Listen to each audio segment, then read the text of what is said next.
Baik ya, terdengar suaranya, Fikro. Terdengar, alhamdulillah, Sat. Baik, kita mulai. Assalamualaikum warahmatullahi wabarakatuh. Warahmatullahi wabarakatuh. Bismillah, alhamdulillah, wassalatu wassalamu ala rasulillah, wa la hawla wa la quwata illa billah, amma ba'd. Faqala Rasulullah sallallahu alaihi wasallam, wa man salaka tariqan yaltamisu fihi ilman, sahalallahu lahu bihi tariqan ilal jannah. Hadis. Yang saya hormati para peserta kajian tematik malam hari ini, Ustadz, Ustazah, Bapak-Bapak, Ibu-Ibu, anak-anak sekalian, dan yang saya hormati para panitia. Sebelumnya saya ucapkan terima kasih kepada MC yang telah memberikan kesempatan kepada saya untuk berbagi di forum yang mulia ini, di forum di kajian sejarah ini di hari terbaik ya, Saidul Ayam di malam Jumat. Mudah-mudahan setiap tapak langkah kita dalam mencari ilmu, Allah mudahkan jalan kita semua menuju ke surga. Amin ya Allah ya Rabbal Alamin. Baik, di sini izin saya sharing ya hasil penelitian saya, hasil riset saya tentang hobi saya bersama komunitas anak-anak muda dulu sejak saya kuliah. Ini jelajah sejarah peradaban Islam di Nusantara khususnya dan umumnya di Asia Tenggara, sharing tentang gelombang dakwah Islam di Nusantara. Sebelumnya saya mau share screen terlebih dahulu.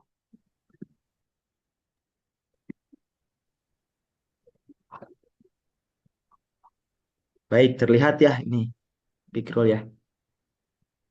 Terlihat. Nanti infokan kalau terputus screen-nya karena saya juga akan melihat menampilkan nanti beberapa peta ya. Baik, Sat. Baik, kita mulai. Bismillahirrahmanirrahim. Di sini saya mengawali tentang riset ya, konsen di sejarah dakwah Islam di Nusantara. Kenapa mengawali ini atau melakukan kajian khusus fokus ngisi kajian? Biasanya saya fokus di sejarahnya di Nusantara ya. Karena ini terinspirasi dari adanya kekosongan literasi, kekosongan narasi, khususnya bagi generasi muda Indonesia, anak-anak muda Indonesia, hasil keliling saya di beberapa pesantren, khususnya di Jawa Barat, ketika saya ngisi acara baik itu di Sukabumi, Cianjur, Bandung, karena saya di pendidikan, ketika bertanya eh, mengajar ya, ketika saya kelas baik itu di SMP, tingkat SMA bahkan kuliah, ketika saya bertanya ke mereka, misalnya berasal dari mana? Berasal dari Sukabumi, berasal dari Jogja, berasal dari Semarang misalnya. Ketika saya bertanya siapa ulama pejuang asal daerah antum misalnya. Nah, rata-rata mereka itu belum bisa menjawab ya. Paling bisa tuh nama jalan ya, yang ada nama jalannya. Misalnya contoh di Sukabumi ketika ditanya apakah kenal Kiai Haji Ahmad Sanusi, mereka anak-anak SMP SMA itu bahkan kuliah mengatakan kenal tapi sebatas nama jalan. Begitupun di Aceh Anjur ketika ditanya siapa itu Kiai Haji Abdullah bin Nuh, rata-rata anak-anak mahasiswa juga menjawab sebagai nama jalan yang ada di protokol Cianjur. Nah, hasil permasalahan ini maka perlu ada ya mengisi kekosongan literasi anak-anak muda Indonesia ini. Karena sebagaimana yang disampaikan oleh Profesor Dr. Ahmad Mansur Suryanegara, bahwa sejarah Islam di Nusantara tidak kalah menarik dengan sejarah Islam yang ada di negeri lain, seperti di Timur Tengah, di Turki, ya, di Maroko, di Spanyol. Nah, di Nusantara pun kita punya sejarah, ya, yang ya tidak kalah menarik dengan sejarah yang ada di negeri lain. Baik, selanjutnya saya menampilkan ini adalah sosok ulama besar yang berpengaruh dalam sejarah Islam di Nusantara. Yang mana beliau ini menginspirasi Profesor Ahmad Mansur Suryanegara, seorang guru besar sejarah dari Unpad, yang di dalam buku beliau, buku Api Sejarah, nah ini rekomendasi bagi bapak-bapak, ibu-ibu, bagi anak-anak sekalian, bahwa buku Api Sejarah ini rekomendasi untuk dibaca ya. Karena saya membaca Api Sejarah ini ketika kelas 11 SMK dulu, ketika sekolah ya. Saya sudah hatam Api Sejarah 2 jilid, kurang lebih satu jilidnya 600 sampai 700 halaman. Nah, ada foto beliau, foto Ki Haji Abdullah bin Nuh. Saat dulu saya SMK tidak kenal siapa Abdullah bin Nuh ini. Nah, baru ketika saya kuliah, saya melakukan riset-riset, ternyata ini seorang ulama yang luar biasa, ulama hebat, ya, Bahkan dikenal sebagai Al-Ghazalinya Indonesia.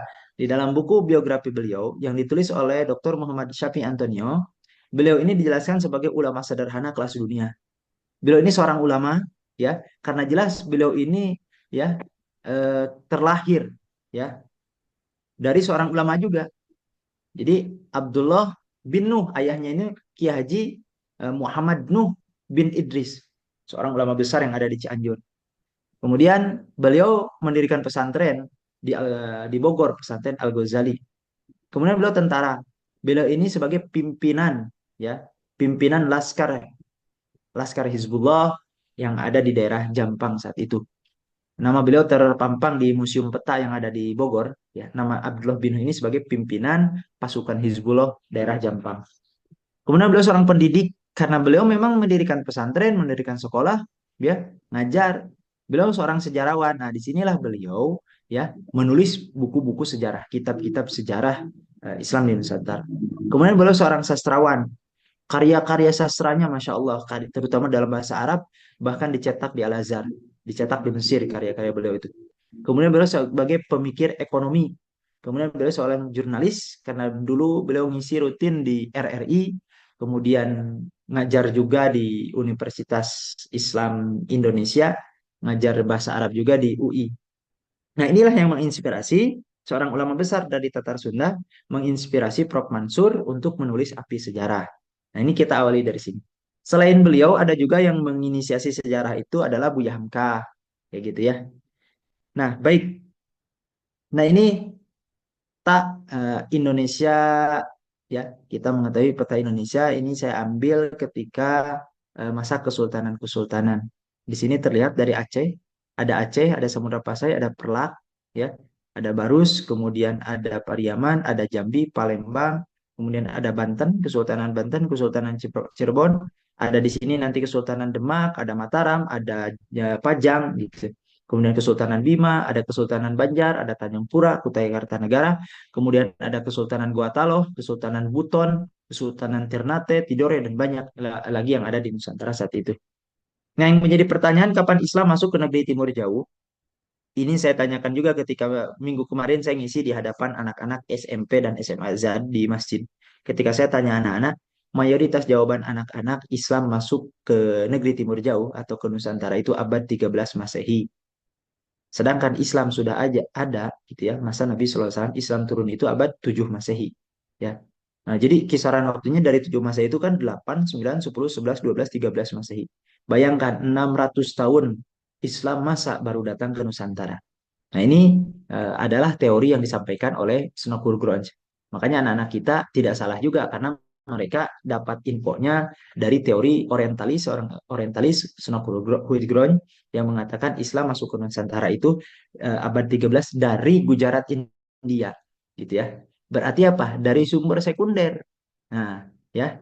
Nah, apakah betul Islam masuk ke Nusantara abad 13? Nah, mari kita kaji di sejarah Islam Nusantara. Nah, peta konsepnya satu sejarah Islam, yang kedua teori masuknya Islam di Indonesia, bukti-buktinya. Nah, kita awali. Ini ada beberapa teori sebetulnya. Ada 5 teori yang saya rangkum. Teori masuknya Islam ke Indonesia. Yang pertama teori Gujarat, Snokkur Gronj, mengatakan melalui jalur perdagangan dengan mayoritas mazhab Syafi'i, buktinya apa? Karena kesamaan batu nisan Syekh Maulana Malik Ibrahim atau Sunan Gresik yang ada di Gresik. Kemudian yang kedua teori Persia, Husain Jayadiningrat. Kenapa? Karena di Indonesia banyak tradisi-tradisi budaya yang sama dengan Persia atau Iran sekarang, seperti peristiwa 10 Muharram, Syuro, Kubah, gelar raja di Nusantara itu beberapa sultan itu syah. Nah, itu identik dengan Persia. Yang ketiga ada teori Arab, yaitu teorinya Buya Hamka. Nah, di sinilah ya teori Buya Hamka dalam bukunya Sejarah Umat Islam yang 4 jilid. Pada abad 7, orang Islam Arab sudah berada di pantai barat Sumatera, gelar Syekh dan Al-Malik sama dengan di Arab. Nah, jadi abad 7 Masehi itu di pantai barat Sumatera itu sudah ada orang-orang Arab gitu, para pedagang-pedagang Arab. Nah, itu menandakan bahwa abad 7 itu ya Islam sudah masuk ke Nusantara. Kemudian ada teori Bengali, ini Eski Patimi. Kenapa? Karena Sultan-Sultan Samudra Pasai, batu nisannya banyak mirip dengan daerah Bengali. Kemudian yang kelima ada teori pantai Coromandel. Ini Thomas W. Arnold menentang teori Gujarat. Nah, ini kalau teori ini menentang teori Snow. Karena apa? Menyebutkan Gujarat belum menjadi pusat perdagangan. Karena saat itu Gujarat India itu belum menjadi pusat perdagangan. Nah, inilah teori Mekah atau teori Arab. Teori Mekah berpendapat bahwa Islam masuk ke Indonesia itu abad 7, pembawanya dari Arab. Dasarnya apa? Abad ke-7, tepatnya 674 Masehi di pantai barat Sumatera sudah terdapat perkampungan Islam. Gitu ya. Nah, apa buktinya? Saya liatin ini, saya melihatkan peta. Apakah terlihat? Belum, Zat. Terlihat ya, Santi? Belum. Iya. Petanya foto atau gimana, Zat? Oh, oke. Saya mau coba share screen lagi. Berarti Search. screennya ini nih. Petanya di Google atau di... Ah, ini dia. Baru terlihat, Zat. Ini ya. Ya, Baik. Ini adalah Google Earth ya. Saya liatin. Nah, ini adalah peta dunia. Saya biasa menggunakan ini, lebih enak ini kalau pakai Google Earth. Kita lihat, sebelum datangnya Islam, sudah ada namanya jalur sutra atau jalur perlayaran dunia. Orang-orang yang mau ke Cina, nih Cina di sini, Cina. Nah, itu ada jalur namanya jalur jalur sutra dari Eropa tuh dari sini. Ini Eropa ya, Spanyol ke sini, ke Maroko, Afrika Utara, terus ke selatan, ke Afrika Selatan. Nah, nah di sini, ini, ini pelabuhan-pelabuhan Arab, Yaman, ini di sini. Nah, orang-orang Arab itu kalau mau ke Cina itu lewatnya sini, lewat jalur sutra ke Yaman Selatan, ke Oman, terus ke sini, menyusuri ini laut, kan berdagang mereka Uni Emirat ke Kuwait ke sini ke sini. Nah ini India nih. Nah ini India ya. Ini India. Terus ke sini, terus ke Bangkok, Malaysia. Nah, langsung ke Selat Malaka. Nah, ini Selat Malaka ya. Ini selat dunia itu. Malaka tuh selat dunia dari dulu sudah ada ya. Ini Selat Malaka turun ke bawah. Nah, dari sini naik ke utara. Naik ke utara, Laut Cina Selatan. Nah, barulah sampai ke Cina ya. Sini. Nah, Cina ini. Nah, jadi orang-orang Arab itu kalau mau ke Cina berjualan itu lewat itu jalurnya. Nah, jadi Nusantara itu sudah dikenal oleh dunia itu saat itu. Karena itu jalur jalur dunia, jalur sutra. Nah, maka mustahil teori Ismail itu Islam itu masa Nabi Shallallahu Alaihi Wasallam ya itu kan 7 Masehi, masa abad 13 baru sampai kan mustahil. Sedangkan dulu masa Nabi, masa para sahabat, masa Bani Umayyah, Bani Abbasiyah, Islam itu saat itu pemerintahan Islam, peradaban Islam, para khalifah itu ya melakukan apa dakwah dan jihad, futuhat berbagai negeri, menyebar itu ya. Kekhalifahan Bani Umayyah itu menyebar, memfutuhat beberapa negeri Abbasiyah sama. Nah, masa Nusantara kok nggak kepikiran gitu ya. Nah, tapi yang menjadi luar biasa Nusantara ini diputuhati bukan dengan peperangan. Nah, ini yang luar biasa. Nah, itu ya gambarannya. Jadi eh, Islam masuk ke Nusantara itu kuat datanya itu adalah abad 7 Masehi.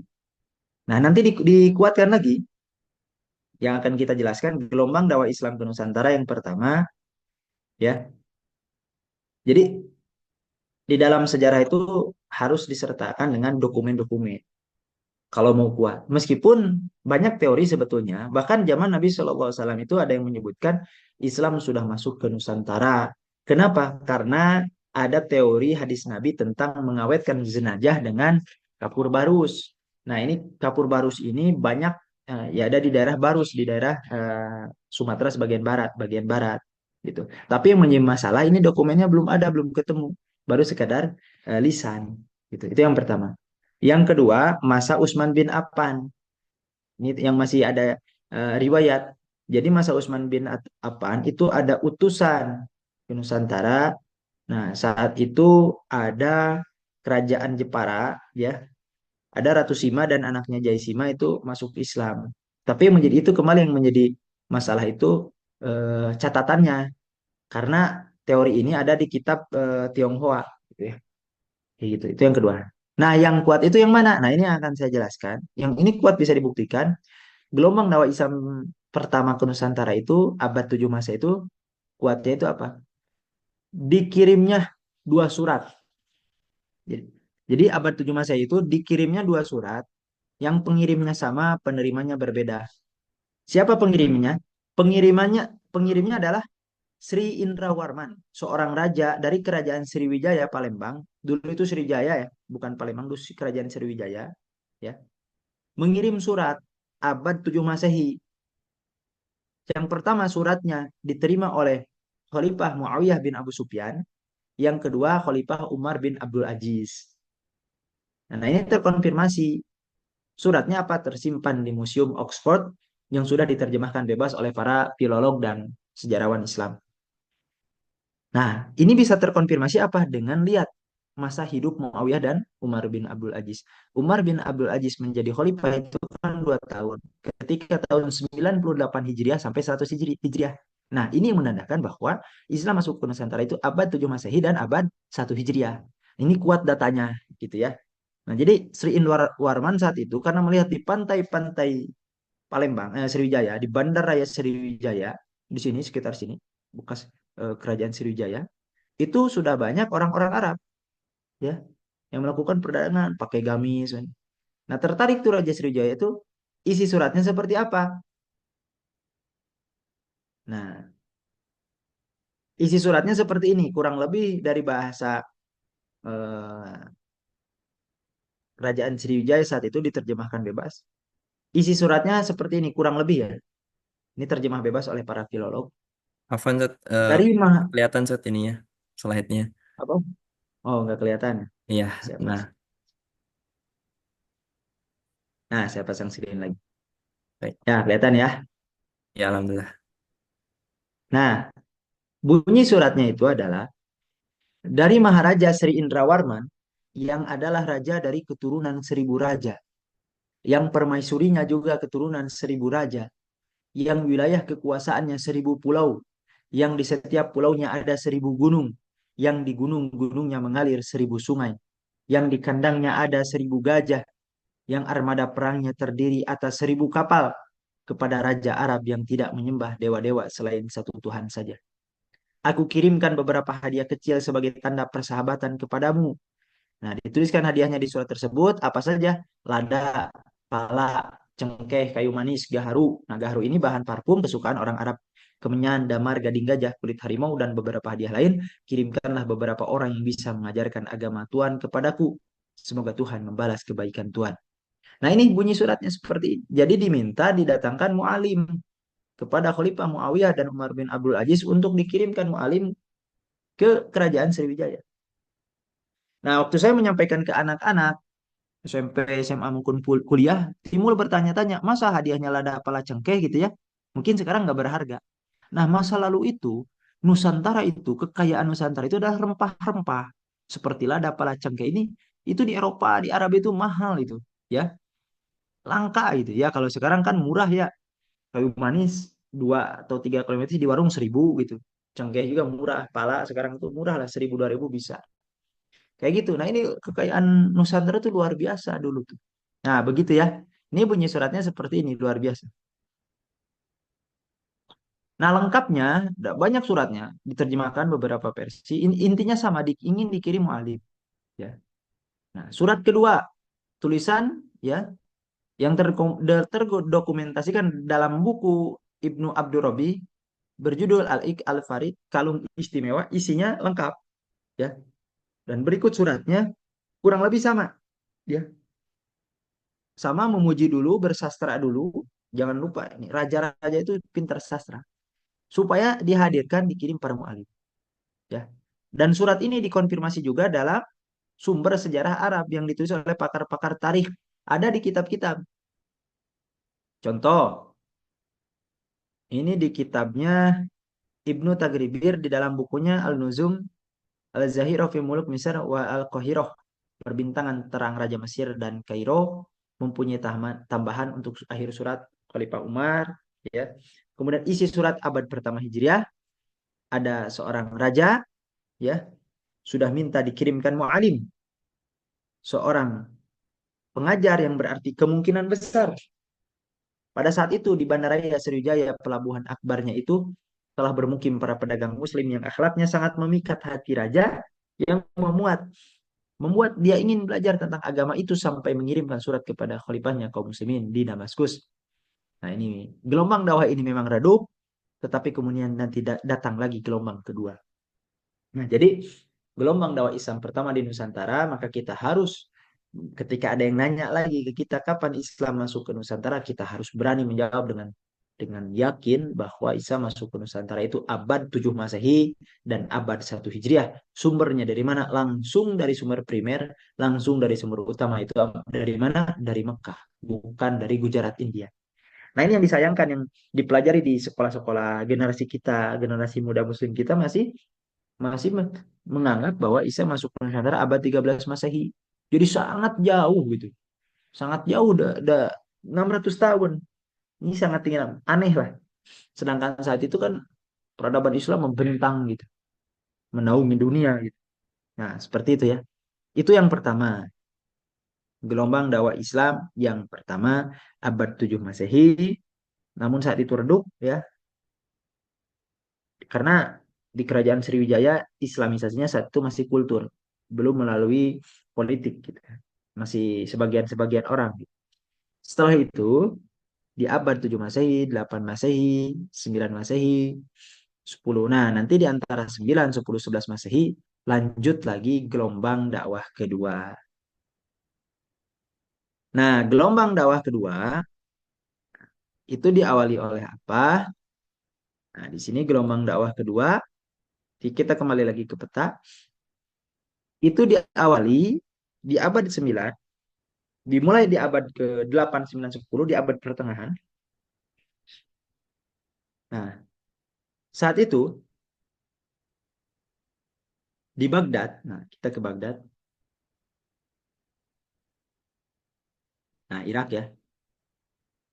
Nah, kan masa kepemimpinan Islam itu diawali oleh Nabi Muhammad SAW. Beliau wafat digantikan oleh Khalifah Abu Bakar As-Siddiq, Umar bin Khattab, Utsman bin Affan, Ali bin Abi Thalib, dilanjutkan oleh Hasan bin Ali 6 bulan. Setelah itu kepemimpinan Islam diberikan karena untuk persatuan umat saat itu kan polemik juga dengan Muawiyah bin Abu Sufyan.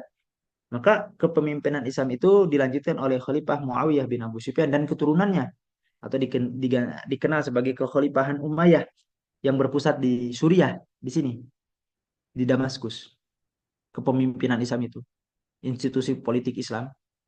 Nah, dari Umayyah nanti berpindah ke Abbasiyah di Irak, di Baghdad. Nah, nanti dari Irak, dari Abbasiyah itu nanti berpindah ke Khilafahan Utsmaniyah, ke Turki. Itu ya. Itu kekhalifahan kaum muslimin yang ada dalam sejarah peradaban Islam yang perannya sangat besar menaungi dunia Islam saat itu. Namun lagi-lagi generasi kita karena nggak diajarkan itu peradaban abad pertengahan itu diloncat, dilewat. Maka generasi kita itu mengenalnya itu adalah peradaban Romawi, peradaban Persia, kayak gitu. Dari sana tuh loncat langsung ke peradabannya modern, ya, Amerika kayak gitu. Nah, itu peradaban Islamnya dihilangkan, deislamisasi. Akhirnya generasi kita kalau tidak diajarkan oleh yang paham tentang sejarah Islam nggak akan mengenal bagaimana kejayaan Islam. Nah, di abad 9, 10, 11 Masehi, saat itu di Irak, ya, di Irak ada salah seorang keturunan Ahlul Bait Nabi Shallallahu Alaihi Wasallam yang bernama Ahmad bin Isa al-Muhajir.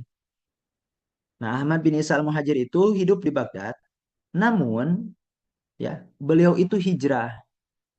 Beliau itu hijrah dari gemerlapnya Baghdad. Ya, Baghdad itu dulu dikenal sebagai kota 1001 malam. Kenapa? Karena di Baghdad saat itu malam hari sudah gemerlapan oleh lampu-lampu, sedangkan di Eropa, di Spanyol, Madrid, Valencia ini nama klub-klub sepak bola nih, Portugal, ya ini Prancis ini dalam keadaan gelap gulita abad pertengahan. Ya, Eropa ini gelap gulita, nggak ada lampu, ya, bahkan bodoh-bodoh mereka. Ya, orang Eropa itu dikenal di dalam beberapa karya-karya orang Eropa sendiri, pelancong Eropa sendiri diibaratkan ada pelancong Eropa datang ke Eropa, itu jalannya tuh kumuh, kotor, banyak becek, banyak babi, injuk dan seterusnya. Satu rumah orang Eropa itu diisi oleh banyak orang dan mereka tidak tahu kebersihan. Jadi dituliskan dalam buku sejarah di Eropa itu, mereka bangun tidur kumur-kumur dalam satu bejana yang sama. Jadi mereka ngambil air di bejana yang sama, kumur-kumur dibuang lagi ke bejana, bejana itu dan diputarkan bejana itu. Kenapa? Karena nggak tahu kebersihan. Bahkan di kastil Prancis itu si pangeran Prancis itu mandi seumur hidup sekali, bau gitu. Di kastil Prancis itu banyak kotoran-kotoran manusia.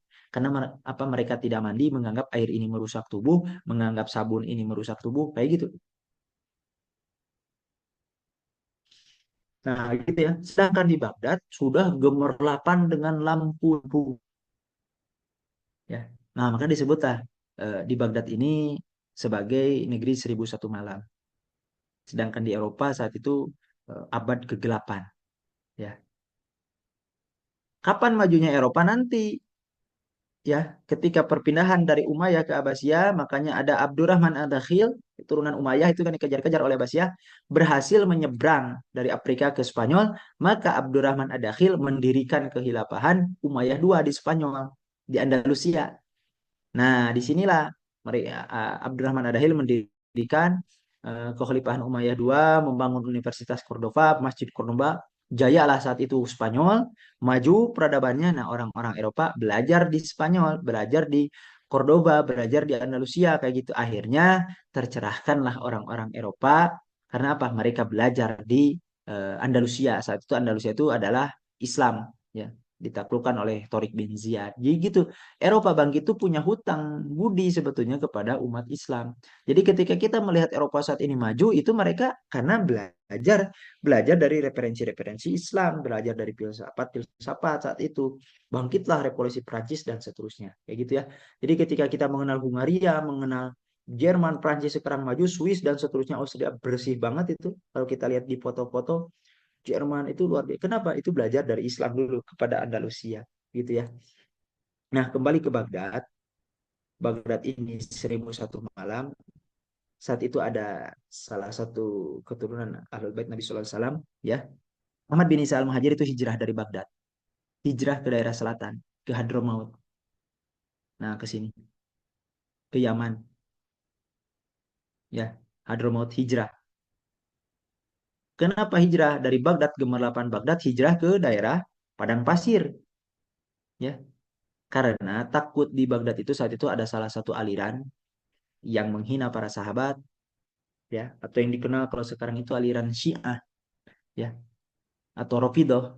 Nah, khawatir keturunan Ahmad bin Isal Muhajir ini dimanfaatkan oleh Rafidah ini untuk kepentingan mereka. Akhirnya Ahmad bin Isal Muhajir itu hijrah. Nah, ketika hijrah di Yaman di Hadramaut, Ahmad bin Isal Muhajir melahirkan keturunan-keturunan, ya.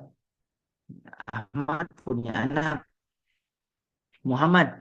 Muhammad punya anak Alawi. Alawi punya anak. Banyak keturunan-keturunan Alawi di Hadramaut ini hijrah melakukan dakwah, ya, ke daerah timur. Karena di Yaman ini gersang, sumber daya alamnya tidak mampu menampung keturunan Alawi, maka para keturunan-keturunan Alawi ini hijrah ke daerah timur, dakwahlah di daerah India, dakwah di daerah Pakistan, dakwah di daerah Bangladesh, terus hijrah lagi ke timur, dakwah di daerah Champa, Kamboja, dakwah di daerah Thailand Selatan, ke Malaysia, kemudian ke Sumatera, terus ke Jawa, ke Kalimantan, terus menyebar. Nah, disinilah gelombang dakwah Islam kedua ditandai dengan eh, hijrahnya atau dakwahnya keturunan Ahmad bin Isal Muhajir atau yang dikenal dengan Bani Alawi ke Nusantara. Kalau di orang Nusantara, orang Indonesia menyebutnya sebagai habaib-habaib gitu ya. Makanya inilah sejarahnya kenapa di Nusantara kok banyak keturunan Hadramaut. Karena memang udah dari dulu, udah dari abad ke 9, 10, 11 sudah ada sejak lama mengakar gitu ya. Dengan corak pemahamannya yaitu bermazhab Syafi'i. Nah, inilah sejarah di Asia Tenggara mayoritasnya adalah mazhab Syafi'i, baik itu di Indonesia, di Filipina, kemudian di Malaysia, kemudian di Thailand Selatan. Dan ini saya langsung konfirmasi ketika saya melakukan kunjungan sejarah, kemudian riset-riset. ke Singapura, Malaysia sampai ke Thailand Selatan di Patani, ya di Hat Yai, itu kitab-kitab yang diajarkan itu hampir sama dengan pesantren-pesantren yang ada di Indonesia. Mulai dari kitab fikih misalnya yang sederhana, itu di pesantren-pesantren di Indonesia itu mempelajari sepisal Safinatun Najah, Takrib, Fathul Qorib. Di Malaysia pun sama, kayak gitu. Di Thailand Selatan sama. Nah, karena apa? Karena itu ya dakwah dari dulu, dari dulu.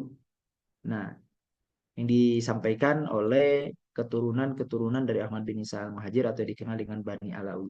Nah, itu gelombang dakwah Islam kedua. Maka ketika kita mengenal kok di Bogor ada Empang, Kampung Arab. Nah, itu seperti itu. Di Purwakarta ada Pasar Rebo kalau tidak salah. Kemudian nanti di Solo banyak tuh ya keturunan-keturunan Arab, di Pekalongan sama. Dan di beberapa daerah, bahkan di Palembang. Kan dikenal lah Palembang sebagai Hadramaut Nusantara. Nah, seperti itu ya. Itu gelombang dakwah Islam kedua. Kemudian kita lanjut gelombang dakwah Islam ketiga, yaitu, nah ini gini, ketika abad ke-11 dan 12 Masehi. Jadi abad 11 itu kisaran tahun 1001 sampai 1100, itu disebutnya abad 11. Kalau abad 12 berarti 1101 sampai 1200. Nah, itu abad 12. Nah, ini efek apa?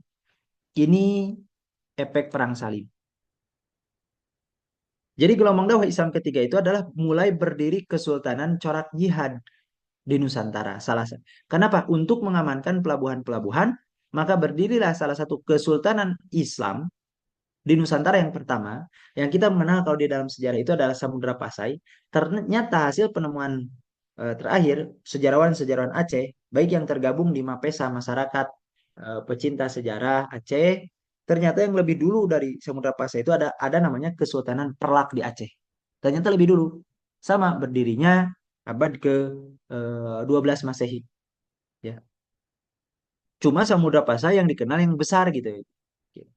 Jadi bisa dikatakan Perak dan Samudra Pasai lah kesultanan-kesultanan pertama yang ada di Nusantara. Kenapa berdiri? Nah, ini efek dari perang salib yang ada di Timur Tengah. Di sini ya, di Palestina. Ini sebagai bentuk ini kekalahan kita umat Islam saat ini.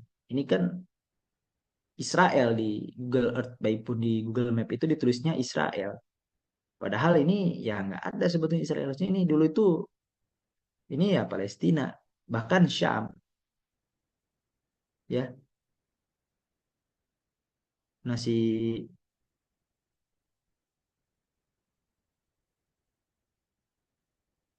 jadi si Israel itu dia itu sebetulnya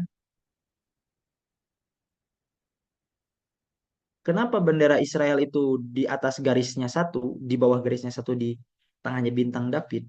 Tujuan mereka itu bukan hanya menguasai Palestina, sebetulnya mereka itu ingin menguasai Syria, Jordan, Irak, bahkan sampai ke Mesir. Kenapa? Di bawahnya itu adalah ini, Sungai Nil, ya. Di bawahnya itu Sungai Nil, di atasnya itu adalah maksud garis itu Sungai Tigris ini nih. Nah, Sungai Tigris. Baru di tengahnya adalah Israel. Jadi mereka itu suatu saat ini menyebar ke Jordan, ke Mesir gitu, ingin daerah mereka tuh gitu, gitu ya. Nah, waktu itu dalam abad pertengahan perang salib kan Palestina dibebaskan pertama oleh Futuhatnya itu oleh Umar bin Khattab. Kuncinya diserahkan tuh oleh pimpinan Nasrani saat itu ke Umar. Umar memfutuhat Palestina, diterapkan syariat Islam, hidup damai, tentram, aman gitu ya. Tiga agama saat itu di Palestina.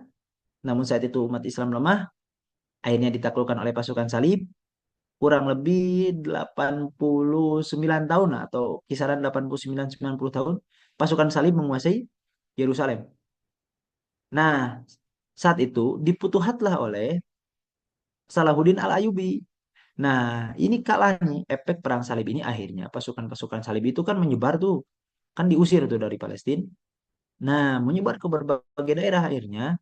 Nah, untuk mengamankan jalur perdagangan di Nusantara, maka dibangunlah Kesultanan Corak Jihad yang ada di pelabuhan. Yang salah satunya adalah Kesultanan Perlak dan Kesultanan Samudra Pasai. Itu gelombang dakwah Islam ketiga, yaitu abad ke-10, 11, 12, 13, dengan nanti ke-14. Nah, gelombang dakwah Islam keempat, kita gelombang dakwah Islam keempat, baik. Gelombang dakwah Islam keempat itu diawali dengan ini. Ada seorang ketika kita tanya kepada anak-anak, wahai anak-anak, siapa penjelajah dunia pertama? Pasti mereka menjawab Christopher Columbus. Karena memang itu yang diajarkan di sekolah. Nah, mulai sekarang kemarin saya sampaikan, jauh sebelum Columbus ada seorang penjelajah Muslim yang lebih dulu menjelajah dunia, yaitu siapa? Ibnu Batuta. Ya, seorang penjelajah dari mana dia? Dia orang Maroko, ya, Afrika Utara. Nah, sini nih, Maroko melakukan penjelajahan dunia. Dari Maroko, bayangkan menjelajah dunia.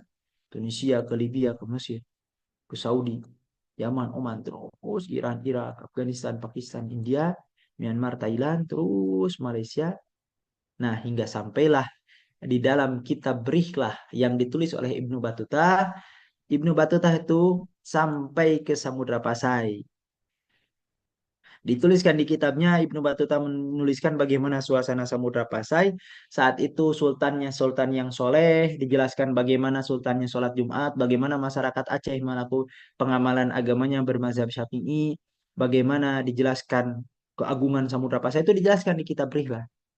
Nah, bahkan di kitab Rihlah, Ibnu Batuta tidak cukup hanya di Aceh, menjelajah terus ke timur Nusantara hingga disebutkan di kitab Rilahnya bahwa Ibnu Batuta itu sampai ke suatu daerah bertemu dengan orang kulitnya hitam-hitam, tidak pakai busana, tinggalnya di atas pohon.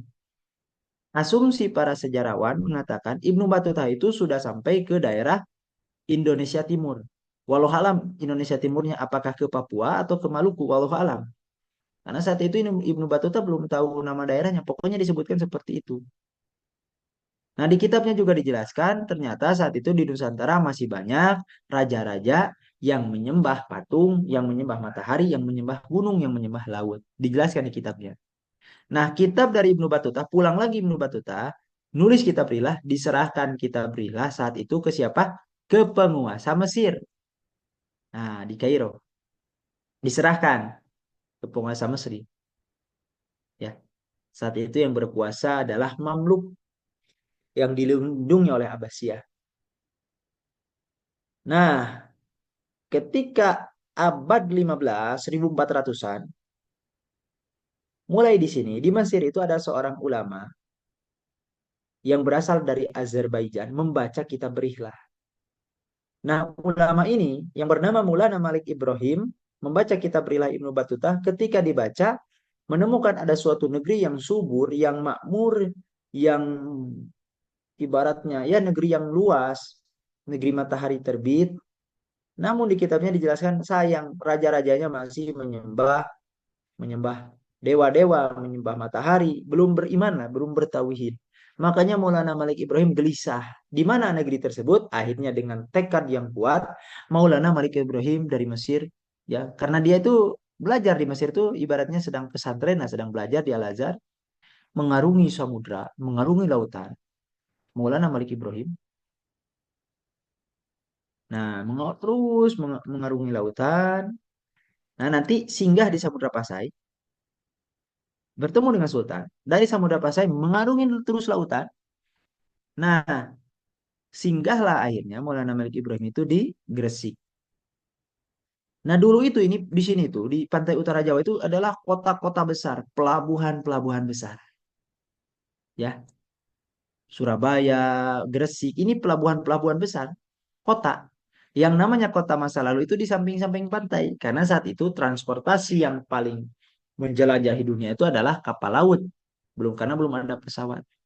Nah, Maulana Malik Ibrahim singgah di Gresik. Nah, ketika singgah di Gresik, ini gelombang dakwah Islam keempat, ketika singgah di Gresik, Maulana Malik Ibrahim melihat bahwa tatanan tanah Jawa saat itu sedang rusak logistiknya. sawah-sawahnya hancur.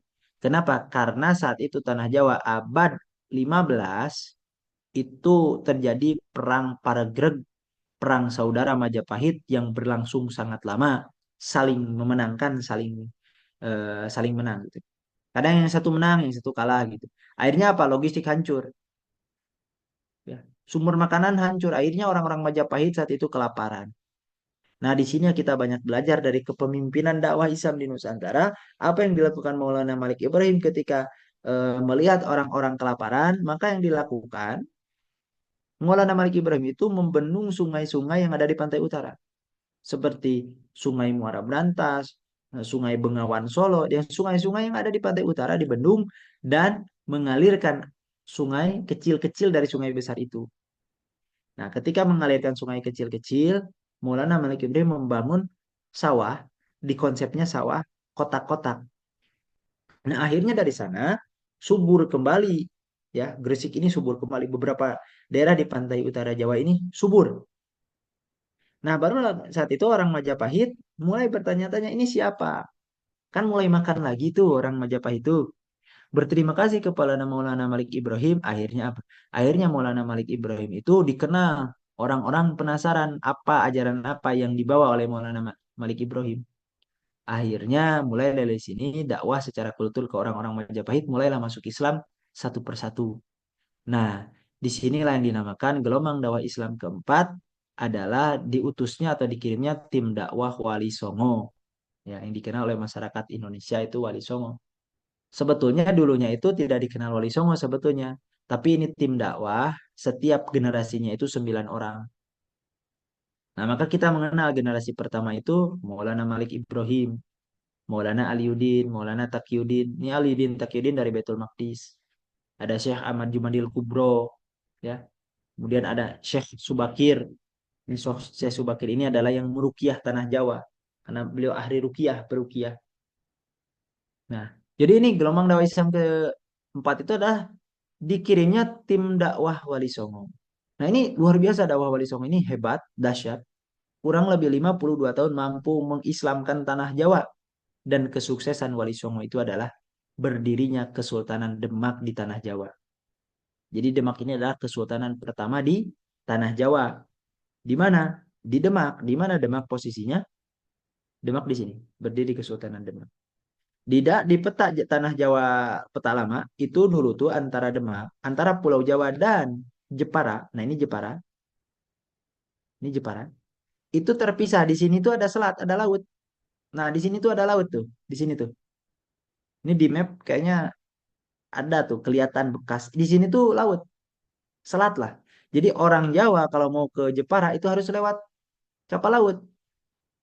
Nggak bisa. Kalau sekarang udah karena ada pengikisan-pengikisan sekarang jadinya tuh. Kalau dulu tuh ini eh, kayak gini. Jadi dulu tuh peta tanah Jawa lama. Nah, kayak gini. Ini kelihatan ya.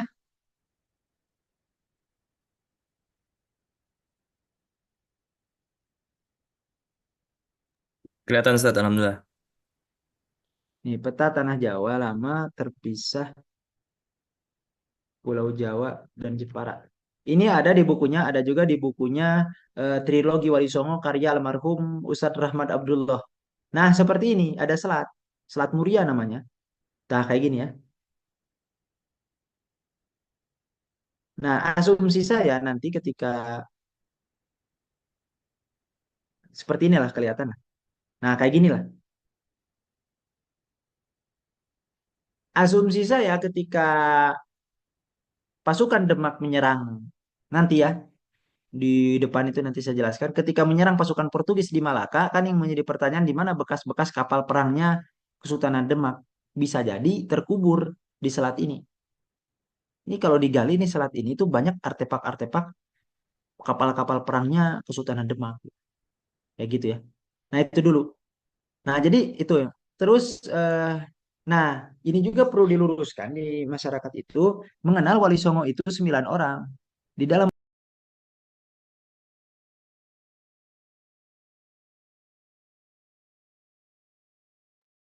Afwan Ustaz, mic antum termute.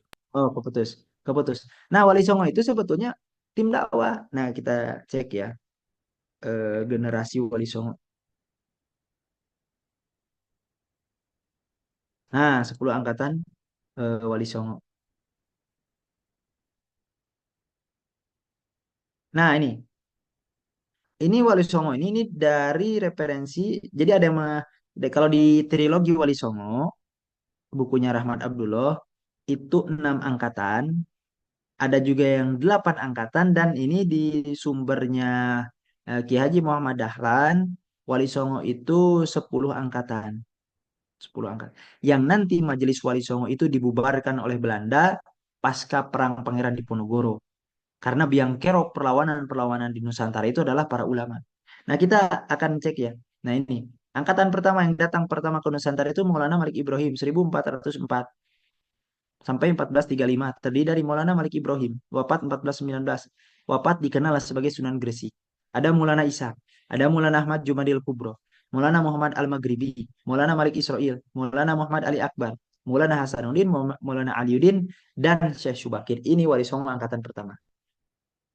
Nah, ketika ada yang wafat, Maulana Malik Ibrahim sama Maulana Malik Israel kan wafat tuh. Berarti kan berkurang 7 orang. Nah, wali songo ini musyawarah. Siapa pelanjutnya, penggantinya?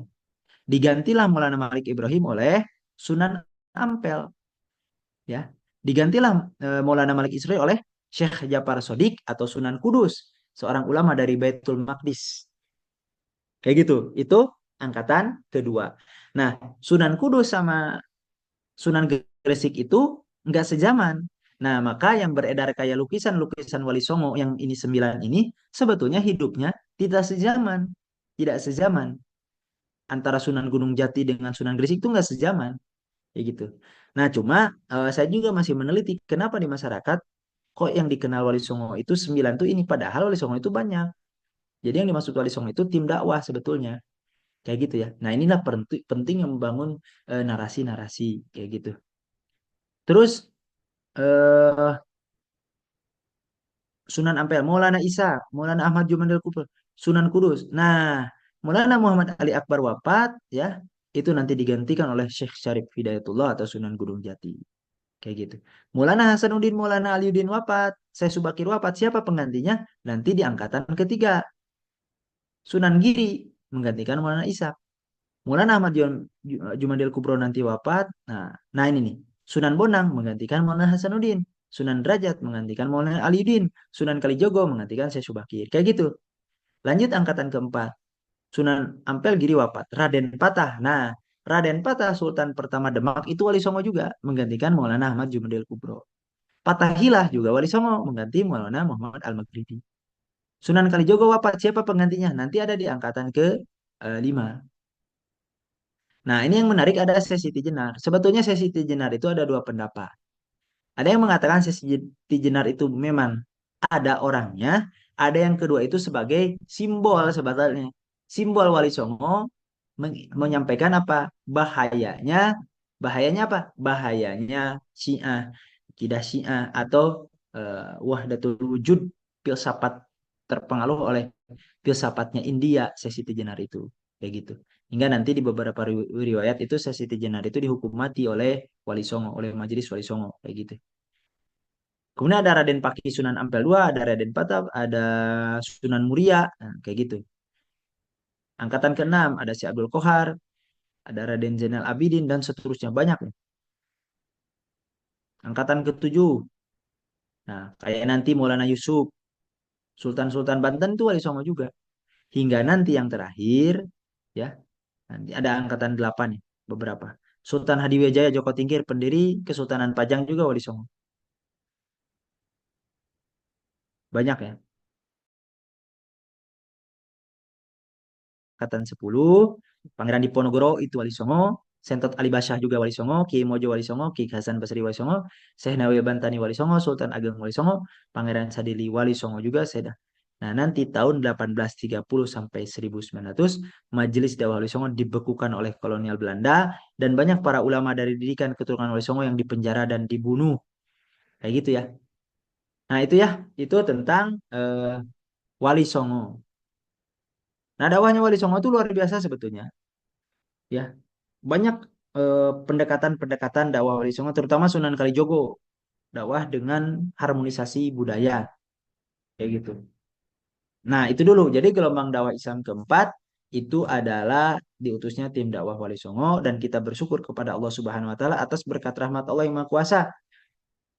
Wali Songo datang duluan ke Nusantara dan melakukan Islamisasi Nusantara, berdirilah kesultanan-kesultanan, baik itu di Demak, baik itu Cirebon, Banten, Palembang, Lampung, kemudian di Aceh, di banyak kesultanan-kesultanan, Ternate, Tidore, Banjar, berdiri. Hampir mayoritas di Nusantara ini kesultanan Islam, dan Nusantara itu berkah dengan diterapkan syariat Islam saat itu. Nah, kenapa bersyukurnya nanti ketika gelombang Islam dakwah kelima? Apa kelima? Kelima itu adalah gelora jihad sultan-sultan di Nusantara. Dari mana awalnya kita mengawali? Gelombang dakwah Islam kita awali di tragedi Andalusia.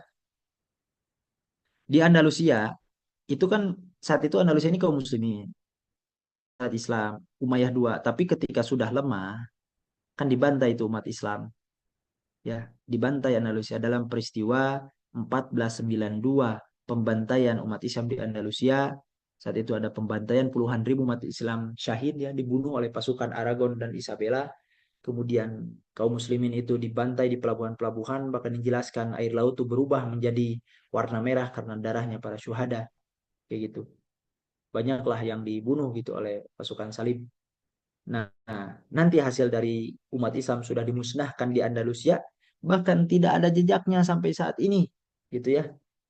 Hilang itu jejak Islam di Andalusia. Masjid Cordoba berubah jadi gereja. Nah, 1494 lahirlah perjanjian Tordesillas. Hasil perjanjian apa? Kerajaan-kerajaan Kristen di Eropa. Apa hasil Tordesillas itu? Dunia dibagi dua. Sebelah timur untuk Portugis, sebelah barat untuk Spanyol. Akhirnya apa? Akhirnya melakukan penjelajahan dunia. Orang-orang Portugis dan orang-orang Spanyol. Nah, Portugis ini kemana? Ke timur, ke sini. Hingga sampai nanti ketika menaklukkan Goa di India, dan nanti menaklukkan, datanglah ke Malaka 1511. Alfonso de Albuquerque datang ke Malaka dan berperang dengan Kesultanan Malaka dan menaklukkan Malaka 1511. Apa misi mereka? Misi mereka itu ada glory, growth, dan gospel. Yaitu misi satu penjajahan, dua pengerukan sumber daya alam, dan yang ketiga adalah penyebaran agama Kristen. Nah itu. Nah, takluklah Malaka. Informasi datangnya Portugis ke Malaka itu sampai juga ke kesultanan-kesultanan di Nusantara. Sampailah ke Demak. Saat itu Raden Patah tidak diam. Raden Patah mengirim ratusan kapal perang menaklukkan Demak, tapi belum berhasil. Dilanjutkan Raden Patah oleh Sultan kedua, yaitu Sultan Patiunus. Nah, Sultan Patiunus itu mengirim ratusan kapal perang, bahkan kapal perang Patiunus itu dilapisi baja dan lebih canggih dari kapalnya Alfonso de Albuquerque, dan bahkan lebih besar 3 kali lipat dengan kapalnya Portugis, dan disenjatai oleh meriam-meriam. Dan ini menjadi ini perenungan bagi kita bahwa sebetulnya leluhur kita di Nusantara itu udah hebat, bisa menciptakan meriam. Bayangkan tahun 1521, 1521 udah ada meriam. Nah, kenapa kita pas masa kemerdekaan kok jadi mundur lagi? Apa? Bambu runcing. Padahal perang dulu tuh sudah hebat teknologi itu meriam. Siapa yang mengajarkan meriam? Siapa lagi kalau bukan pasukan Turki Utsmani? Karena meriam besar pertama yang diciptakan itu adalah oleh Arhan. Arhan itu adalah seorang Eropa yang diambil atau yang dikerjakan oleh Utsmani saat itu oleh Muhammad Al-Fatih untuk menaklukkan Konstantinopel. Nah, jadi berangkat tuh Sultan Patinus tuh, kapal perang itu ratusan berangkat, gabungan, bergabung dengan Jambi, bergabung dengan Aceh, semua kesultanan menggempur Malaka. Namun belum berhasil. Dikirim juga tahun depannya, dikirim perang lagi dengan Portugis. Qadarullah, Patiunus akhirnya syahid di Malaka. Kayak gitu. Dilanjutkan oleh Sultan ketiga, Sultan Trenggono, dan seterusnya. Nah, jejak-jejak pejuang-pejuang di Malaka itu ada, yaitu di sini. Banyak makam-makam ulama-ulama Aceh yang ada di Malaka. Salah satunya makam Syekh Samsudin Al-Sumatrani, seorang mufti Kodi Kesultanan Aceh. Nah, enaknya pakai Google Earth itu kita tuh bisa berjelajah sejarah langsung ke lokasi. Misalnya ke sini.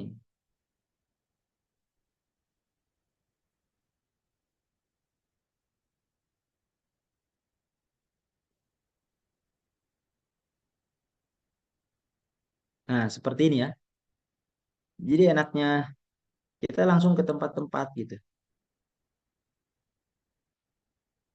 Nah, saran ini rekomendasi Malaka ini tempat yang patut dikunjungi karena ini eh, banyak jejak-jejak sejarah pejuang-pejuang Islam di Nusantara. Nah, ini salah satu contoh. Waktu itu saya berkunjung nih ke sini. Ini adalah bekas gereja di bukit ini. Ini bekas gereja Katolik ya, udah reruntuhan. Ini di bukit. Ini di sini banyak makam-makam ini nih Portugis nih, makam-makam ini. Nah, ini di bukit nih, ini bekas gereja ini. Jadi kalau Portugis itu Katolik, kalau Belanda itu Protestan. Nah, ini bekas gereja ya. Nah, itu ya. Banyak museum-museumnya, tapi sangat sayang museum-museum di Malaka itu berbayar dan mahal bayarnya, ya. Bisa 50 ringgit, 100 ringgit gitu. Nah, nah inilah gambaran. Jejak-jejak sejarah ada di sini. Dan banyak jejak-jejak masjid, arsiteknya arsitek Jawa gitu. Ini luar biasa. Nah, itu ya. Jadi dapat dibayangkan ya bahwa perlu ada pelurusan sejarah, bahwa kita dibohongi, kita di narasi-narasi bahwa katanya ya Indonesia itu dijajah 350 tahun. Benar gak Indonesia dijajah 350 tahun? Sudah ada penelitian-penelitian terbaru. Sebetulnya ini narasi sengaja dibuat oleh Belanda untuk apa? Untuk superioritas Belanda. Kayak gitu. Kalau memang Indonesia dijajah 350 tahun, kita lihat Amerika. Yang namanya penjajahan itu adanya genosida. Amerika suku aslinya itu adalah Indian, itu yang kulitnya hitam-hitam. Ketika datang orang Eropa, apa yang terjadi? Dibantai genosida. Orang Indian hampir punah. Sekarang orang Amerika kulit putih-putih. Dan kita lihat lagi di Australia, suku aslinya adalah aborigin, kulitnya hitam-hitam. Datang orang Eropa, genosida, pembantaian, penjajahan. Hampir punah orang aborigin. Bahkan sekarang dikonservasi. Kurang lebih 30.000 lagi lah orang aborigin. Nah, yang jadi pertanyaan, katanya Indonesia dijajah 350 tahun. Harusnya di Indonesia juga sama dengan Amerika dan Australia. Harusnya apa? Indonesia tuh sekarang kulitnya putih-putih. Keturunan Portugis, keturunan Belanda. Tapi kenapa di Indonesia kok masih ada suku natif, suku asli? Masih ada suku Aceh, suku Jambi, suku Lampung, ya, suku Sunda, suku Jawa, suku Bugis, suku Lombok. Kenapa masih ada suku Banjar? Kenapa masih ada? Nah, disinilah ini kita harus bersyukur kepada Allah Subhanahu wa taala atas berkat rahmat Allah yang Maha Kuasa. Tepat 1 abad sebelum kedatangan penjajah Eropa sudah datang dulu para tim dakwah dakwah yang ada dari Timur Tengah, dari Afrika datang ke Nusantara atau yang dikenal sebagai Wali Songo. Karena apa? Karena din ini, karena Islam ini, karena di Islam ini ada satu ajaran yang menuntut umatnya berjuang melawan penjajahan kezaliman, yaitu apa? Jihad fisabilillah. Maka dapat dibayangkan gelombang dakwah Islam kelima ini adalah gelora jihad sultan-sultan di Nusantara. Maka perlu diluruskan narasi kepada anak cucu kita, generasi kita, anak-anak kita, bahwa Indonesia tidak pernah dijajah 350 tahun. Yang ada Indonesia, bangsa kita ini 350 tahun berjihad fisabilillah melawan penjajahan. Dan ini buktinya sangat nyata. Jazirah Nusantara dari Sabang sampai Merauke, dari Aceh sampai Papua, sultan-sultan, ulama-ulama melakukan perlawanan. Ya. Nah, itu dulu. Sudah jam 9. Itu dulu sampai gelombang dakwah Islam kelima dulu. Nanti kalau ada kesempatan kapan lagi kita bahas bagaimana jihadnya Sultan-Sultan Aceh. Mulai dari Sultan Riayat Shah, Sultan Iskandar Muda, bagaimana jihadnya Sultan Riau, kemudian Sultan Syarif Kasim, bagaimana Sultan Toha Saifuddin dari Jambi, bagaimana Sultan Mahmud Badarudin II dari Palembang, bagaimana jihadnya Raden Intan II dari Lampung, bagaimana jihadnya Sultan Ageng Tirtayasa dari Banten, bagaimana jihadnya Fatahillah menaklukkan Sunda Kalapa saat itu, mengusir Portugis, bagaimana jihadnya Sultan Agung Hanyokrokusumo, Pangeran Diponegoro, Sultan Hamengkubuwono I, bagaimana jihadnya Pangeran Hidayatullah, Sultan Antasari, Pangeran Antasari dari Banjar, bagaimana jihadnya Sultan Hasanuddin, Sultan Alauddin dari Makassar, bagaimana jihadnya Sultan Hairun, Sultan Ba'abullah dari Ternate Tidore, dan masih banyak pahlawan-pahlawan yang ada di Nusantara yang perlu kita jelaskan. Itu dulu pengantar sampai ke 5 dulu berhubung waktu ya, mudah-mudahan bermanfaat. Itulah jadi kesimpulannya gelombang dakwah Islam pertama itu dikirimnya surat oleh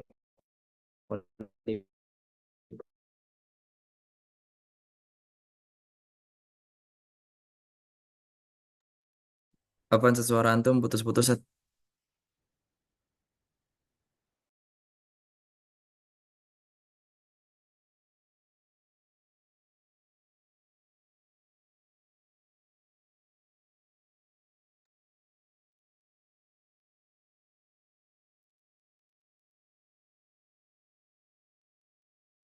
Apaan Zoom anak tadi terputus. Jadi gimana? baik, silakan. Silakan serahkan di ke MC sudah jam 9. Oh, udah sudah. Apakah Oh, baik. selesai closing atau pertanyaan atau apa silakan. Oh, baik. Alhamdulillahirrahmanirrahim. Jazakumullah khairan Ustaz atas limpahan ilmunya yang telah diberikan kepada kita semua. Dari apa namanya dari kajian malam ini saja, saya dapat insight-insight baru yang sangat banyak sekali. Salah satunya itu apa namanya kenapa negeri-negeri yang berada di timur gitu termasuk Indonesia, Malaysia dan yang lainnya itu bermadhab Syafi'i itu mungkin karena gelombang dakwah yang kedua itu tadi Ustaz ya, yang gelombang dakwahnya Bani Al-Alawi yang penyebaran habaib-habaib yang apa di seluruh negeri-negeri yang di Asia Tenggara mungkin Ustaz ya, mungkin itu yang salah satu penyebabnya gitu. Lalu apa poin yang kedua yang menurut saya apa penting juga eh, kenapa dulu waktu anak SD itu anak pernah diajak saat apa namanya sama nenek kakek buat ikut ziarah Wali Songo gitu kan. Tapi waktu keliling-keliling itu kok apa walinya kok banyak banget gitu. Itu yang menimbulkan pertanyaan di benak anak itu dulu gitu.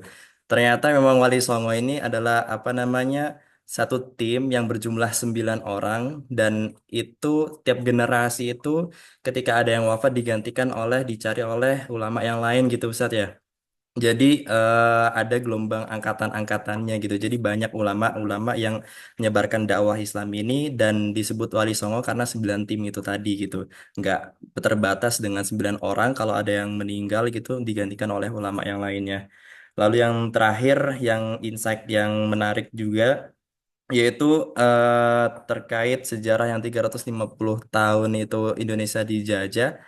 Kenapa kita dijajah itu masih apa namanya suku-suku asli Indonesia itu masih ada ternyata itu tadi berkat perlawanan dari apa namanya masyarakat kita gitu terlebih masyarakat Muslim yang telah diajarkan oleh apa ulama-ulama kita bahwa apa nama ulama kita bahwa Islam itu mengajarkan salah satu ajarannya ketika kita diserang adalah kita menyerang juga gitu, bukan berpasrah diri dan akhirnya punah gitu kan karena digenosida oleh penjajah dari Eropa itu tadi gitu Ustaz.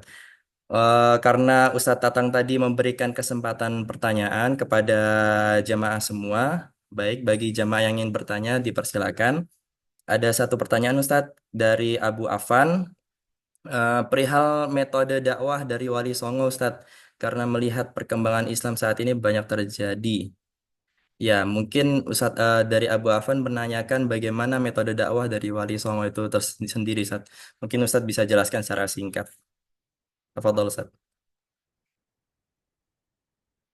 Baik, pertanyaan menarik ya tentang metode dakwah Wali Songo. Sebetulnya metode dakwah Wali Songo itu ini yang menjadi catatan dan sering ada narasi disampaikan tentang eh, terutama tentang bagaimana Islam di Nusantara ini seolah berbeda dengan Islam di Timur Tengah, kan begitu ya. Padahal Wali Songo angkatan pertama itu seluruhnya dari luar luar Nusantara gitu. Sebetulnya Nusantara ini berhutang budi kepada negeri-negeri ya seperti tadi Azerbaijan, Turki, Mesir, ya, Mekah, kayak gitu, Yaman, nah, kemudian dari Irak, itu para Wali Songo itu di luar Nusantara semua angkatan pertama itu. Angkatan kedua sama dari luar Nusantara. Baru nanti ketika ada orang asli Nusantaranya itu seperti Sunan Kalijogo, gitu. Nah, jadi metode dakwah Besongo ini luar biasa sebetulnya.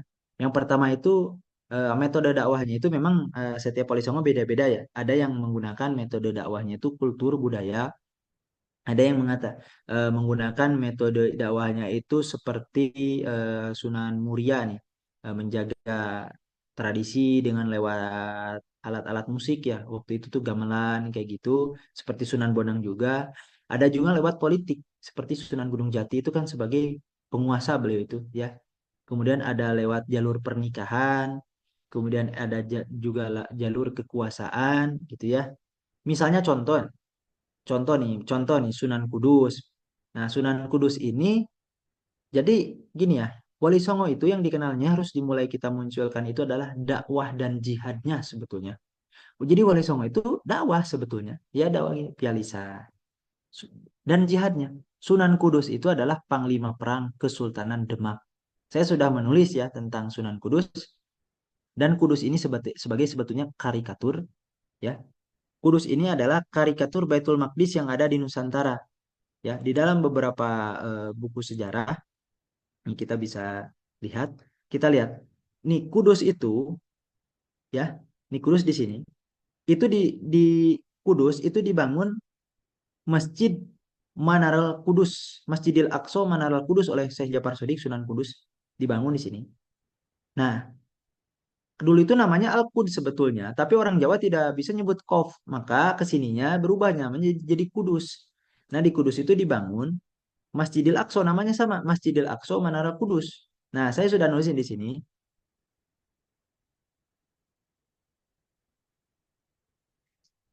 Saya sudah nulis nah ini. Masjidil Aqsa dan Sunan Kudus. Kita cek ya. Nah, saya nulis nih di Republika, di Kumparan, di Indonesiana, di beberapa media tentang Masjidil Aqsa dan Sunan Kudus antara utang budi dan monumen kemesraan Indonesia Palestina sejak dulu sebetulnya Indonesia. Ya, bentuknya apa? Bukti Kudus ini miniatur Baitul Maqdis yang ada di Nusantara karena dibangun oleh Sunan Kudus. Dan Sunan Kudus ini adalah sebagai kodi dan hakim agung di Kesultanan Demak dan sebagai panglima perang Kesultanan Demak. Nah, contoh itu yang pertama. Terus di Kudus itu, nah di sini di atas Kudus itu ada namanya Gunung Muria di sini tuh. Nah, di sini tuh ada Gunung Muria ya, di sini. Ada seorang ulama yang berdakwah di sini namanya Umar Said. Nah, Umar Said ini dikenal sebagai Sunan Muria, mendirikan masjid namanya Masjid ada mendirikan masjid oleh siapa pendirinya? Umar Said. Nah, jika kita melihat peta Palestina, di Palestina itu kan dibangun Masjidil Aqsa. Nah, di utara Palestina itu ada gunung juga. Nah, di sana di gunung dibangun masjid oleh siapa? Oleh Umar bin Khattab. Sama-sama Umar namanya. Bahkan saking untuk mengenalkan Al-Qudsnya Indonesia ini atau Kudusnya ini, oh, bahkan sampai ke oleh-olehnya Kudus. Oleh-oleh Kudus itu adalah jenang. Nah, merek jenangnya apa? Jenangnya itu jenang Mubarok. Oleh-oleh Kudus. Jenang Kudus, jenang Mubarok. Kenapa disebut jenang Mubarok? Ini diambil dari ayat Al-Quran Al-Isra ayat 1 yang menjelaskan tentang Isra Mi'raj. Ya, dari Masjidil Haram ke Masjidil Aqsa. Nah, kayak gitu. Ya. Nah, itu jadi itu tentang Sunan Kudus. Kemudian yang paling menarik kayak Sunan. Jadi Wali Songo tuh beda-beda polanya tuh ada dakwah lewat politik, jadi menyebar.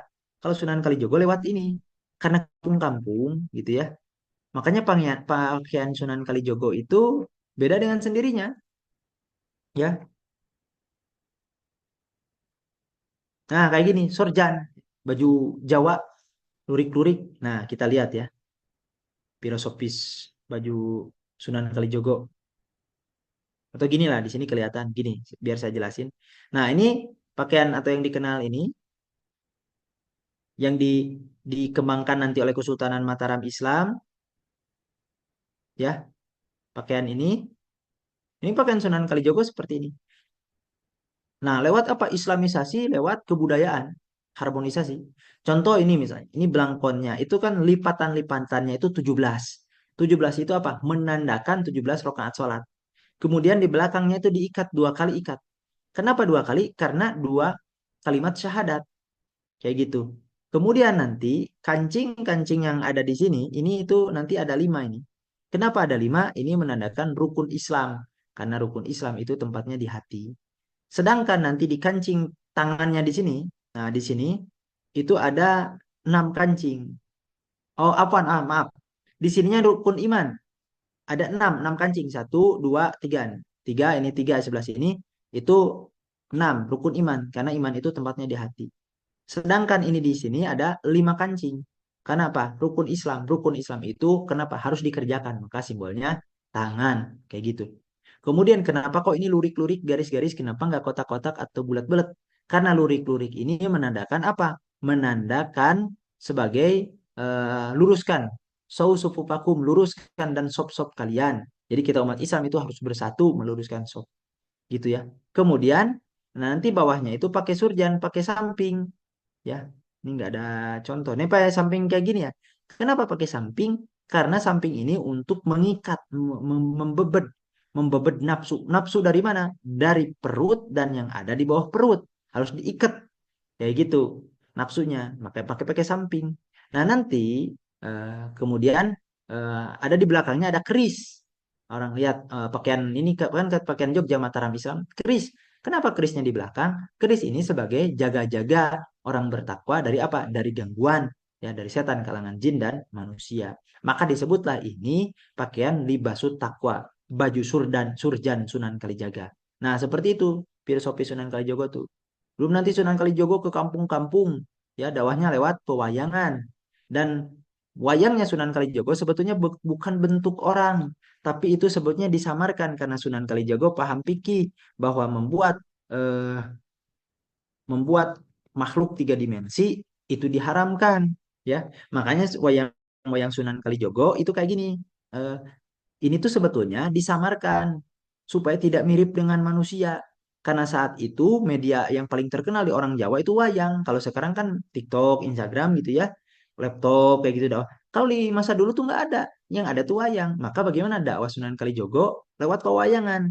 Nah, pewayangan itu seperti ini. Nah, kita lihat ada orang kayak gini. Coba lihat, ada nggak orang yang lehernya kayak gini, perutnya ini, tangannya sampai ke ini, kakinya pendek? Nggak ada. Ini apa? Untuk menyamarkan sebetulnya ijtihadnya Sunan Kalijogo. Karena wayang-wayang sebelum Sunan Kalijogo itu 3 dimensi. Kayak wayangnya cepot, kayak gitu. Itu kan nggak boleh kalau 3 dimensi. Nah, gitu ya. Nah, ini Sunan ke kampung-kampung tuh Sunan Kalijogo tuh menggelar pewayangan. Nah, tiketnya apa? Tiketnya masuk ke pewayangan Sunan Kalijogo apa? 2 kali musodo. Apa? Asyhadu alla ilaha illallah wa asyhadu anna Muhammadar Rasulullah. Tapi orang Jawa saat itu nggak dulu dikasih tahu, pokoknya baca itu dulu. Nah, ketika masuk ke tempat pewayangan Sunan Kalijogo dan itu dibatasi 10 sampai 20 orang, karena wayang ini hiburannya orang-orang terhormat, orang-orang kaya. Nah, orang-orang kampung kan mau nonton nggak bisa. Nah, Sunan Kalijogo tuh luar biasa datang ke kampung-kampung ngadain pagelaran wayang. Nah, ceritanya apa? Tentang Islam. Barulah saat itu orang-orang Majapahit, orang-orang Jawa ketika sudah nonton pewayangan baru mereka sadar. Oh, ternyata mereka ini bahwa tadi baca kalimat sodo itu apa? Telah dimurtadkan dari agama mereka dan masuk kepada agama Islam. Nah, seperti itu dakwah Sunan Kalijogo. Kemudian dalam membaca Babad Tanah Jawa, membaca tentang Wali Songo, itu banyak yang metafor-metafor berlebih-lebihan, hiperbola. Contoh yang hiperbola, Masjid Demak itu, masjid yang ada di Demak itu kiblatnya tepat ke Masjidil Haram, ke Mekah, ke Ka'bah. Kenapa? Karena Sunan Kalijogo ahli ilmu falak. Nah, di Demak ya. Gimana di dalam babad dijelaskan? Karena tangan kanan Sunan Kalijogo memegang Ka'bah, tangan kiri memegang Demak, digeser. Nah, begitulah letterletnya. Apakah mungkin? Kan tidak mungkin. Itu namanya metafor. Yang namanya sastra pasti di mana-mana juga metafora atau hiperbola lah dilebih-lebihkan. Yang jelas apa maksudnya Sunan Kalijogo itu paham ilmu falak. Nanti Sunan Kalijogo punya murid namanya Panembahan Senopati. Panembahan Senopati ini nanti mendirikan Masjid Gede Mataram yang ada di Jogja. Ya, misal cikal bakal Kesultanan Mataram Islam. Nah, nanti akan ketahuan. Ketahuannya apa? Ketika masa Kiai Haji Ahmad Dahlan, Kiai Haji Ahmad Dahlan itu kan waktu itu ada di filmnya Sang Pencerah keliling masjid. Masjid Gede Kauman kiblatnya tidak lurus ke Ka'bah. Masjid Kiai Ahmad Dahlan keliling, ya. Kiai Ahmad Dahlan tuh keliling Jogja. Keliling Jogja. Nah, ketika keliling Jogja, datanglah ke Masjid Gede Mataram. Kalau Masjid Gede Kauman kan dimiringin, nggak lurus. Ketika Masjid Gede Mataram, ternyata Gede Mataram kiblatnya tepat ke Ka'bah. Kenapa? Karena didirikan oleh Panembahan Senopati, pendiri Kesultanan Mataram Islam. Siapa Panembahan Senopati? Panembahan Senopati ini adalah murid dari ahli palak, seorang ulama Wali Songo ahli palak, yaitu Sunan Kalijogo. Nah, seperti itu ya.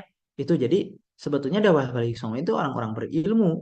Nah, yang dimunculkan yang perlu kita disampaikan ke masyarakat itu dakwah dan jihadnya, bukan hanya sekedar yang saksi sakti saktinya saja. Bisa jadi yang sakti saktinya saja itu maksudnya adalah hiperbola atau metafor lah, metafor gitu, berlebih-lebihan. Kayak gitu ya. Nah, seperti itu ya. Jadi dakwah Wali Songo itu satu ada yang pendekatannya ilmu kayak pesantren seperti Sunan Giri, bukti pesantrennya ada Giri Kedaton, itu anak-anak sultan-sultan di Nusantara itu belajar ke Sunan Giri. Seluruh anak-anak sultan baik Ternate, Tidore, Makassar itu pasti ya ke Sunan Giri pasti belajar. Itu satu, itu lewat ilmu ya. Ada yang lewat kekuasaan, menjadi penguasa Sunan Gunung Jati ya, jadi penguasa di Kesultanan Cirebon. Kayak gitu. Raden Patah. Contohnya yang jadi para sultan-sultan tuh. Maulana Hasanuddin, Maulana Aliuddin di Banten. Nah, jadi ada yang lewat ilmu, yang kedua lewat kekuasaan, lewat politik. Ada yang ketiga lewat kebudayaan, seperti Sunan Kalijogo, seperti Sunan Muria, Sunan Bonang, gitu kan. Kemudian ada yang lewat ekonomi gitu ya. Ada yang lewat pendidikan, macam-macam gitu. Cuma puncak dari dakwah Wali Songo itu apa? Puncaknya itu adalah berdirinya Kesultanan Demak, yaitu apa? Ketika Islam diterapkan di kekuasaan. Nah, itu cepat banget. Ketika sudah masuk kekuasaan itu cepat Islamisasi tuh. Kalau sebelum berdiri Demak itu lambat masuk Islam tuh. Karena ya masih kultur di Majapahit. Tapi ketika masa Demak, cepat banget itu Putuhat-Putuhat itu 52 tahun tanah Jawa itu rata, diratakan dengan Islam ya. Nah, seperti itu ya. Nah, begitu jadi puncaknya itu ketika berdiri Kesultanan Demak ya. Raden Patah Sultannya, nanti ada di belakang itu ulama-ulama Wali Songo yang ini kan Raden Patah membimbing. Dan yang perlu diluruskan juga yang disampaikan oleh orang-orang budaya, orang-orang natif yang mengatakan bahwa kan Raden Patah ini putra dari Brawijaya ya. Brawijaya siapa? Rajanya Majapahit. Ya, Brawijaya ini adalah ayah Raden Patah. Dikatakan katanya Raden Patah itu nyerang Brawijaya, nyerang ayahnya. Nah, ini bohong besar. Kan ada yang mengatakan Islam ini menghancurkan tatanan Nusantara kan gitu ya. Islam ini impor, Islam ini gitulah dijelek-jelekin padahal Raden Patah itu enggak melawan ayahnya, enggak. Jadi Brawijaya 4 itu saat itu tuh awalnya mau diserang sama Raden Patah ya. Majapahit itu kan di Mojokerto nih mau diserang tapi kata Wali Songo jangan dulu nyerang ya, nanti akan dituduh bahwa kamu ini adalah durhaka kepada orang tua. Akhirnya Raden Patah nggak nyerang, diam dulu. Nah, nanti Brawijaya itu dikudeta, ada yang mengkudeta ya oleh Giri Wardana. Giri Wardana ini dikudeta lagi ya. Nah, Raden Patah ini kata Wali Songo ya, inilah saatnya untuk menaklukkan Majapahit, melenyapkan Majapahit di Nusantara. Nah, barulah diserang. Raden Patah ini bukan menyerang Brawijaya IV, bukan menyerang ayahnya, tapi menyerang pengkudeta ayahnya. Nah, itu ya catatannya. Itu. Jadi Demak itu justru Demak ini sah. Pewaris Majapahit itu ke Demak, ke anaknya langsung. Brawijaya itu langsung ke anaknya, resmi. Nah, gitu ya jika ada yang mengatakan, oh Raden Patah ini agama durhaka gitu ya. Nah, seperti itu banyak sebetulnya yang perlu diluruskan. Begitupun di Baik. Sunda narasinya sama. Di Sunda narasinya sama bahwa Kian Santang ini mengejar-ngejar Sri Baduga Maharaja, mengejar Prabu Siliwangi ya supaya masuk Islam. Ini kebohongan besar. Padahal yang masuk Islam duluan Prabu Siliwangi, baru punya tiga anak ya. Raden Walang Sungsang, ada Kian Santang, kemudian ada Nyai Rara Santang. Nah, seperti itu ya. Ini narasi-narasi yang dibuat oleh Belanda memutar balikan. Efeknya apa? Efeknya Islam ini agama durhaka. Masa ada anak maksa-maksa ayahnya masuk Islam. Padahal Sri Baduga Maharaja dulu masuk Islam, baru punya tiga anak. Hasil pernikahannya Prabu Siliwangi dengan Nyai Subang Larang, seorang santri dari Syekh Kuro Karawang. Nah, itu dulu lah, walau Baik, alam biswab. Berkaitan dengan sejarah ini memang nggak selesai-selesai ya, karena betul. menarik lah. Baik, itu paling Ustadz Hasbi, Ustadz Baik, Fikrul. Terima baik, kasih. Zat. Silakan. Jazakumullah khairan. Terima kasih atas jawabannya terhadap pertanyaan dari Abu Afan. Karena tidak ada pertanyaan lain, mungkin kita cukupkan jemaah sekalian. Kita tutup dengan doa kafaratul majlis. Subhanakallahumma hamdika. Asyhadu an la ilaha illa anta astaghfiruka wa atubu ilaik. Saya Muhammad Fikrul Huda selaku MC pada malam hari ini pamit undur diri. Wassalamualaikum warahmatullahi wabarakatuh. Waalaikumsalam warahmatullahi wabarakatuh.